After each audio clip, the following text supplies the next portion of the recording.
So yeah, there's an invite out to Jimmy Kimmel for the telethon on August 28th, and I don't know. We just have him on, and I think I'd have him on just for if you want to, Brandon, if you want to be we could both come on, and you could be like the host and ask us both questions. What we thought of the claw night, and I could talk about how your relationship has developed over the years. Well, there you go. Yeah. Mike Lindell looks like he lives in a big house, at least in that set he's in, or whatever hell he's setting up from at the front door. There's got to be a room somewhere in that house where he doesn't have to stand at the front opening of the door next to the damn stairs. Whatever. We have to put together sets, so I notice these things. There's Mike Lindell talking about a telethon. He wants to have he's inviting Jimmy Kimmel. This is going to be a big deal. Is he raising money for like children? Is he raising money for families that are being murdered over in this conflict in the Middle East? What is he raising money for? It's Mike Lindell, so it's obvious that he's raising money for himself and to waste it on more nonsense things. So he did tweet out that clip. Could be a joke because there's no confirmation that this fundraiser or telethon is actually going to happen. And if you guys remember, there wasn't a telethon necessarily, but it was definitely it was a symposium is what he called it, on proving what was going on with the election in 2020, how much of a big takeaway and fraud it was. We got to find our answers. Answers were not found. In fact, embarrassment ensued. So if he's going to have a telethon, I can't wait to see it. We'll see though, because although it hasn't been confirmed, his money problems are definitely the problem there. So maybe he will have it. He's broke and he owes his previous attorneys over $1 million in unpaid legal bills. So he needs to raise some cash quickly or be forced to represent himself. Which he has actually stated earlier this week that he is prepared to do. And we use the term prepared very loosely because he doesn't prepare for many things very well at all. So even before that, he had issues with money. And now that this is going down further, if he represents himself, this could be an even bigger problem. Because as you know, Dominion is suing him for $1.3 billion. Smartmatic is an unspecified amount, even though they said it was around $2 billion that they lost because of his smear campaigns. So he's a little bit more about this opportunity for him to defend himself. It'll be wonderful if he does. Lindell, who's struggling financially amid this sea of legal troubles, is set to defend himself if this lawsuit taken by the companies that supplied these voting machines for that election. Now, because of this, if he gets himself out there and starts flailing and talking about the A team and the red team getting together and tell them how he's actually innocent from these things because he's proven it so many times over and over and over again, he's going to find himself losing quite quickly. There's one expert, her name is Nima Rahmani, and she's the president of the West Coast Trial Lawyers Law Firm. And here's what she said about that potential self-representation.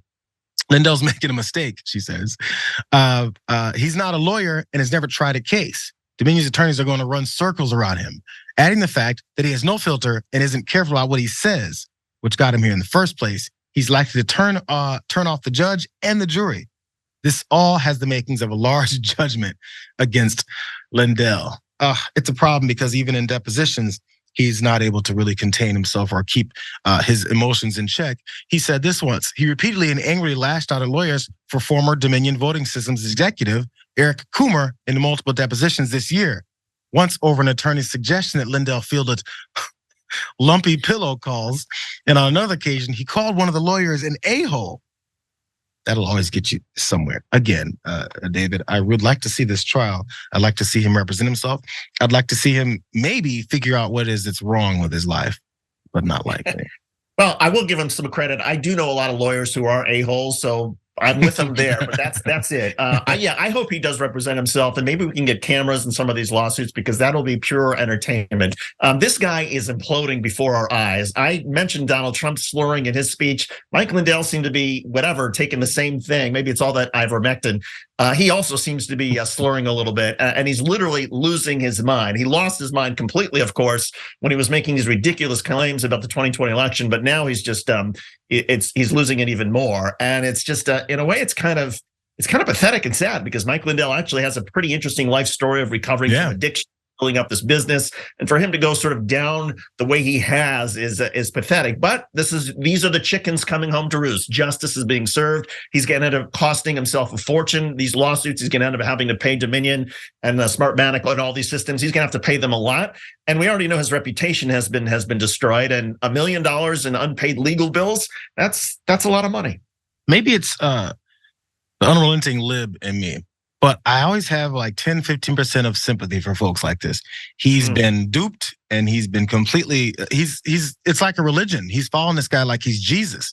So because he believes Donald Trump to this degree, he's willing to completely destroy his company, his career, his second life after, as you mentioned, his drug addiction, his story. He's probably written a book about it already, but there's something you could have stopped right there. But an addict is an addict. They say this all the time. People are always recovering addicts. They're never like, oh, I can, hang out and drink another couple beers and I'll be fine. No, you have to completely go cold turkey and get rid of it. He's addicted to something else now, and it's somehow Donald Trump. Now, maybe, many former addicts become like counselors and try and help others out of the same situation they were in because I've lived it. I can tell you what it's like. Maybe after he's lost everything that he's got left, he can become a recovering MAGA counselor. I don't know. And tell people, listen, this is how I got caught up. This is how you can avoid it too, because it will destroy your life. Because that drug, Donald Trump, he will use you. And next you got no teeth, no job, eyes bugging out of your head, and he will walk away laughing at you. It's very good similarities. Maybe there's some way he can find himself to cure other folks of the addiction that he's actually still addicted to. The no teeth and the dentures, maybe that again explains the slurring. But to your point, and I don't want to get too Freudian here, but there is something very obsessive about people who are so diehard MAGA supporters. And I think there is a connection between the obsessiveness that Mike Lindell had that made him somehow a drug abuser and addiction. I think you're right, there is that sort of still personality obsession that he sort of glums onto something else. And that something else for the last several years has been Donald Trump, and Mike Lindell doesn't know how to quit. And so it feeds something in his brain whenever he attaches himself to Donald Trump in a way that was sort of, he was attached to whatever drugs he was addicted to. It's sad, and I wish there was an easy way to break people of the habit and to remind people, you were wrong about Donald Trump. It's okay to admit you were wrong and to move on. Absolutely. I mean, it's not that bad. And sure, maybe you get some ridicule, but that's what you kind of invited. Move on and actually take the next step, and people might actually go there with you.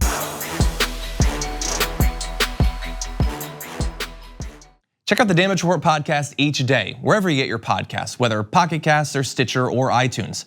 You can join me as I give you the news and stories you want, with a range of co-hosts and interview guests jumping in on the fun each day. Again, that's the Damage Report, wherever you get your podcasts. And if you get them at iTunes, don't forget to rate and review. Sometimes I'll read them live on the show.